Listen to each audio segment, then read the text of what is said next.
मोक्यावर साथ सोडणारी माणसं बऱ्याचदा तीच असतात ज्यांना कधीकाळी आपण डोक्यावर घेऊन नाचलो असतो. आणि हो, सांभाळून चला, कारण कौतुकाच्या पुलाखाली मतलबाची नदी वाहत असते.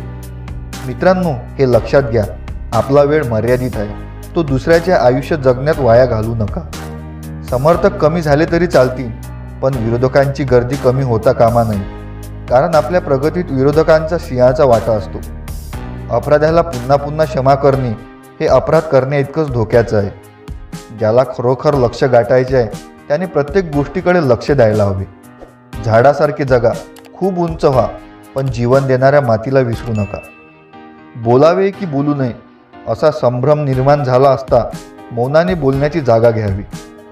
दुर्जन मंडळीत बसण्यापेक्षा एकटे बसणे बरे, आणि एकटे बसण्यापेक्षा सज्जन मंडळीत बसणे हे त्याहूनही बरे. मूर्ख माणसाने आपापसात संभाषण करू लागली की शहाण्या माणसाने मौन धारण करणे योग्य. सगळ्यात सुंदर नाते हे दोन डोळ्यांचे असते. ते एकाच वेळी उघडझाप करतात आणि एकाच वेळी रडतात, एकाच वेळी झोपतात, तेही हे आयुष्य एकमेकांना न बघता. मानसिक स्वातंत्र्य हेच खरे स्वातंत्र्य आहे. ज्याचे मन स्वतंत्र नाही तो मोकळा असूनही गुलाम आहे. नात्याची सुंदरता एकमेकांचे दोष स्वीकारण्यात आहे, कारण एकही दोष नसलेला माणसाचा शोध घेत बसलात तर आयुष्यभर एकटे राहा. जर तुम्हाला तुमची श्रीमंती मोजायची असेल तर नोटा मोजू नका. कधी चुकून डोळ्यात 2 अश्रू आले तर ते पुसायला किती जण येतात ते मोजा. तुम्ही आयुष्यात काय कमावले याच्यावर कधी गर्व करू नका, कारण बुद्धिबळाचा खेळ संपला की सगळे मोहरे आणि राजा एकाच डब्यात ठेवले जातात. विचार असे मांडा की तुमच्या विचारावर कुणीतरी विचार केला पाहिजे.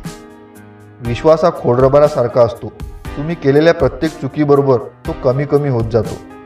समुद्रातलं सगळं पाणी कोणत्याही जहाजाला बुडू शकत नाही, पण त्या जहाजानं जर ते पाणी आत येऊ दिलं तर ते जहाज बुडण्याशिवाय राहत नाही.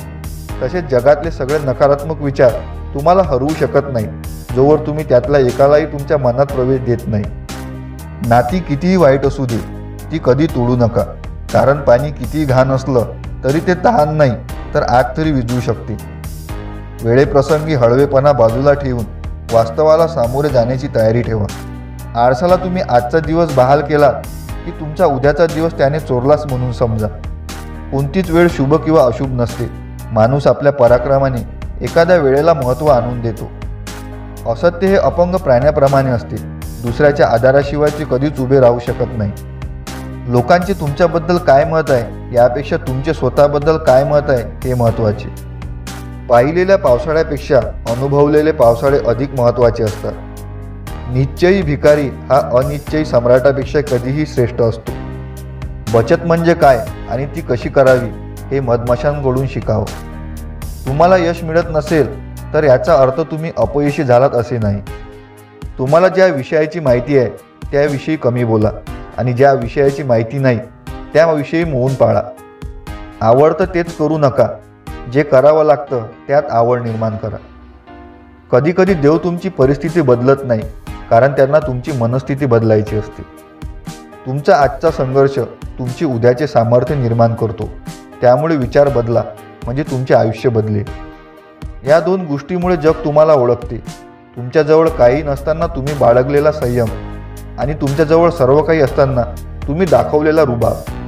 यश प्राप्त करण्यासाठी, यशस्वी होण्यासाठीची तुमची इच्छा ही अपयशी होण्याच्या भीतीपेक्षा जास्त प्रबळ असली पाहिजे. जीवनात त्रास त्यांनाच होतो जे सतत जबाबदारी स्वीकारतात, आणि जबाबदारी स्वीकारणारे कधीच हरत नाही. एकतर ते जिंकतात किंवा काहीतरी शिकतात. गरुडा इतके उडता येत नाही म्हणून चिमणी कधी उडण्याचे सोडत नाही. आयुष्यातील असंख्य समस्यांची फक्त 2च कारण असतात.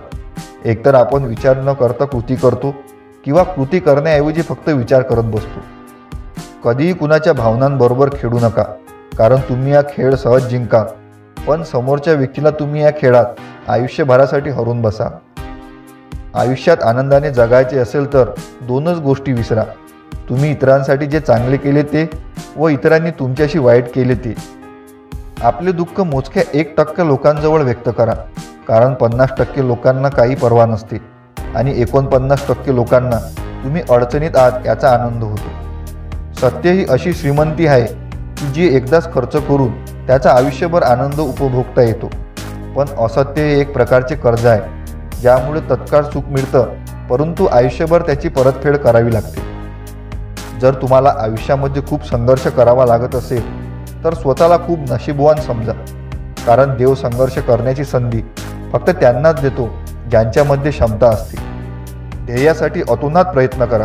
जगाने तुम्हाला वेडे म्हटले तरी चालेल, कारण वेळेस लोक इतिहास घडवतात आणि शिकलेली लोक तो इतिहास वाचतात. जेव्हा एक बीज काळोख्या अंधारातून कठोर जमिनीतून उगवू शकते तर तुम्ही का नाही.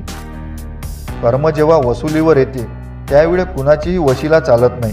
त्यामुळे आपल्या कर्माशी आणि कार्याशी प्रामाणिक राहून आयुष्याची वाटचाल करा.